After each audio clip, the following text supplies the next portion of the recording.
છોટાઉદેપુર જિલ્લા આરોગ્ય વિભાગના વર્ગ 3 અને વર્ગ 4ના કર્મચારીઓ હવે લડી લેવાના મૂડમાં જોવા મળ્યા છે. કર્મચારીઓનો પગાર ન થતાં મોટી સંખ્યામાં એકત્રિત થઈ નિવાસી અધિક કલેક્ટરને આવેદનપત્ર આપવામાં આવ્યું છે. ઉલ્લેખનીય છે કે છોટાઉદેપુર તાલુકાના જોજ સામૂહિક આરોગ્ય કેન્દ્ર સહિતના આરોગ્ય કેન્દ્રના વર્ગ 3 અને વર્ગ 4ના કર્મચારીઓનો છેલ્લા 4 મહિનાથી પગાર થયો નથી. મોટી સંખ્યામાં વર્ગ 3 અને 4ના કર્મચારીઓએ નિવાસી અધિક કલેક્ટરને આવેદનપત્ર આપી વહેલી તકે પગાર થાય તેવી માંગ કરી હતી. અમારે કોન્ટ્રાક્ટ દ્વારા લેવામાં આવ્યા હતા, એમાં 4 મહિનાથી પગાર થયો નથી.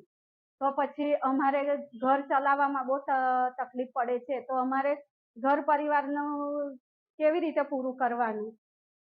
આજે અહીંયા અમે કલેક્ટર સાહેબને આવેદનપત્રક આપવા આવ્યા છીએ. હડતાલ પર 2 દિવસથી છીએ અને બીજા પીએસસી વાળા બી 10 15 દિવસથી હડતાલ પર છે. અમારે 4 મહિના નવેમ્બર માસથી પગાર થયેલ નથી. હજુ સુધી કોઈ ચોક્કસ માહિતી કે એવું કોઈ તંત્ર દ્વારા આરોગ્ય વિભાગમાંથી મળેલ નથી, જેથી કરી અમે કલેક્ટર સાહેબને આજે આવેદનપત્ર આપેલ છે. અમે મિડલ ક્લાસના છે અને અમારા પરિવારમાં બી અમે એક જાતે ખુદ છીએ અને 4 મહિનાથી સેલેરી થતી નહીં, જેથી કરી વહેલી તકે સેલેરી થાય એવી રજૂઆત અમે આજે કરેલ છે.